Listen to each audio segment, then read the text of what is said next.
네, 여러분 안녕하세요. 바이블 스터디입니다. 오늘 드디어 구약의 마지막 시간입니다. 여러분 오랫동안 긴 시간 구약을 함께하며 특별히 성경 통독 함께한 모든 분들에게 하나님의 은혜와 사랑이 가득하기를 간절히 원합니다.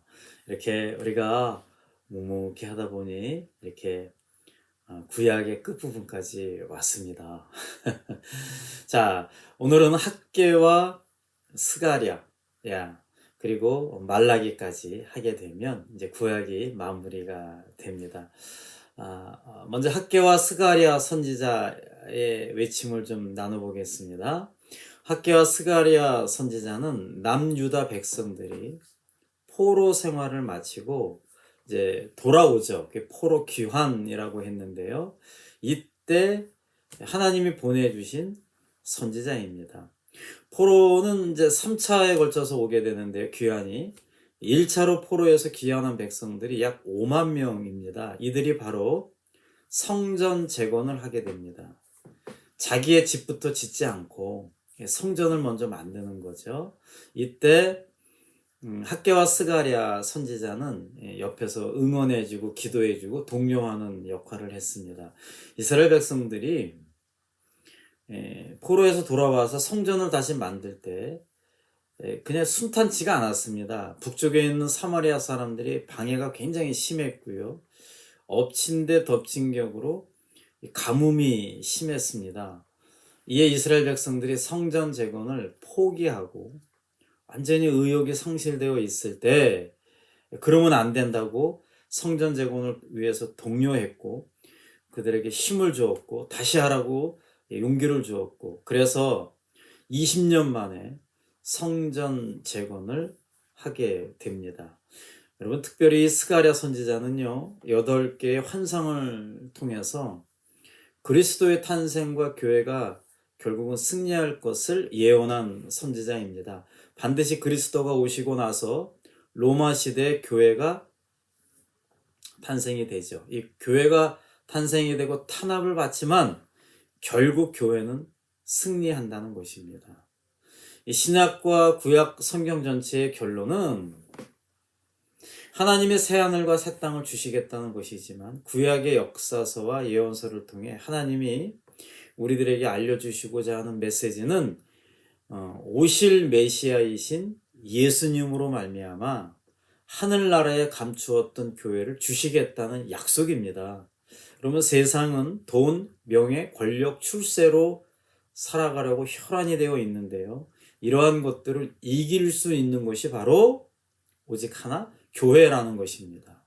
역사를 보면 교회를 박해하고 교회를 힘들게 했던 사람들이나 나라는 다 망했습니다. 그런 가운데도 교회는 계속해서 부흥했다라고 하는 것이지요. 그리고 지금까지도 교회는 유지되어 있다라는 사실을 우리는 기억해야 합니다. 여러분, 교회는 반드시 승리한다. 이 사실을 스가랴 선지자는 우리들에게 전해 줍니다. 자, 이제 끝부분 말라기서입니다. 이 구약 예언서의 마지막으로 등장하는 선지자 말라기인데요. 말라기는 구약 시대의 마지막에 하나님의 말씀을 외쳤습니다. 그 이후 무려 400년 동안, 그러니까 예수님이 오실 때까지 하나님의 말씀이 그치고 침묵 시대가 펼쳐집니다. 이 말라기의 메시지는요, 사실 요즘 이 코비드 상황에 우리가 예배에 대해서 조금 소홀히 하고 있는데 이때 잘 맞는 올바른 예배를 회복하라입니다. 여러분 1차로 포로 귀환 후 성전 재건을 했다라고 했습니다. 그 이후 무려 140년 동안 아무 일이 없었습니다. 이따가 말씀을 드리지만 말라기 선지자는 엘리야와 같은 메시아가 반드시 나타날 것이다라고 예언을 했는데요. 선지자들이 많은 예언을 했지 않습니까? 그런데 140년이 넘고 나서도, 그러니까 세대가 몇 세대가 거치면서까지도 메시아의 징조가 보이지 않으니까 사람들이 다 나태해지기 시작을 합니다. 나태해졌을 때 가장 먼저 나타나는 것이 증상이 바로 예배를 소홀히 한다라고 하는 것입니다. 그래서 이 예배하는데요. 예배를 소홀히 하는 것이 하나님과 점점 거리가 멀어지는 거의 첫 시작이라는 것입니다. 여러분, 조금만 나태해지면 예배 가기 싫고 예배 대충 드리게 되고 어떻게 해서든지 이런저런 이유를 대면서 주의를 잘 안 지키게 되는 것입니다. 이때 그랬습니다. 140년 동안 아무 일도 일어나지 않고 있다 보니 하나님께 드리는 예배가 점점 엉망이 되었습니다. 그리고 제물을 드릴 때도 그전에는 양이든 염소든 새든 소든 어떻게 하든 흠이 없는 걸 드렸는데 막 병든 양을 가져오고 또 이 막 다리를 저는 양을 가져와서 제사를 지냅니다. 그래서 말라기는 바른 예배 제물을 드리라고 외쳤던 것이죠. 아울러 말라기는 11조를 강조합니다. 내가 가진 것은 하나님의 은혜로 된 것이니 정직하게 하나님의 것을 하나님에게 돌로 주라는 것입니다. 욥의 고백처럼 우리는 발가벗고 맨손으로 이 땅에서 태어난 것처럼 우리는 결국 돌아갈 때 마찬가지로 아무것도 가져가지 못한다라고 하는 것이죠.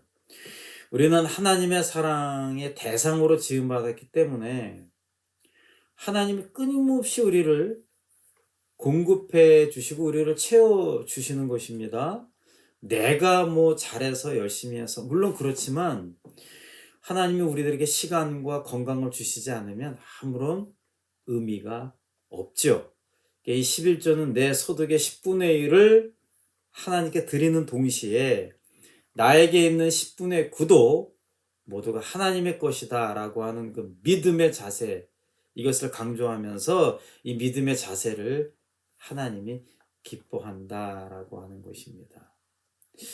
이 마지막으로 말라기는 세례 요한에 대해서 예언을 합니다. 우리가 이제 다다음 주에 신약에 들어가면 세례 요한이 등장하는데요. 이 구약 성경의 맨 마지막 절이 이렇습니다. 보라, 여호와의 크고 두려운 날이 이르기 전에 내가 선지 엘리야를 보내리니 이는 그가 아비의 마음으로 자녀에게서 돌이키게 하고 자녀들의 마음을 그들의 아비에게로 돌이키게 하리라. 돌이키지 아니하면 두렵건대 내가 와서 그 땅을 칠까 하노라 하시니라. 그러니까 세례 요한이 와서 자녀들의 마음을 아버지 하나님께 돌리고 또 그 아버지 하나님이 자녀들을 긍휼히 여기는 마음으로 돌아가게 할 것이다 라고 하는 아주 귀한 예언입니다. 이 예언은 400년 후에 이 땅에서 정확하게 이루어지는 것이고 그 이루어지는 이야기가 바로 신약의 이야기입니다. 자, 이상 이 말라기를 끝으로 구약을 마무리합니다. 여러분, 구약의 핵심은 오실 메시아입니다. 곳곳에 메시아 예수 그리스도가 오실 것을 예언하고 있습니다. 그리고 그 예언은 400년 후에 실제 일어나게 됩니다. 이제 그 메시아의 등장과 함께 일어나는 그 놀라운 기적과 은혜의 사건들이 마태를 복음을 시작으로 해서 이루어지게 됩니다. 여러분, 이제 10월 우리가 둘째 주가 되면 또 신약에 들어가는데요. 어쨌든 그동안 너무너무 수고 많으셨고 이렇게 반환점을 돌게 됩니다. 끝까지 함께 하신 여러분 모두에게 하나님의 은혜와 하나님의 사랑이 가득하기를 늘 기도합니다. 오늘도 좋은 하루 되시고요. 하나님은 당신을 위해서 놀라운 계획을 갖고 계시며 하나님은 당신을 사랑하신다라는 그 사실을 믿고 오늘도 승리하시기를 간절히 바라겠습니다. 여러분 수고하셨습니다. 감사합니다.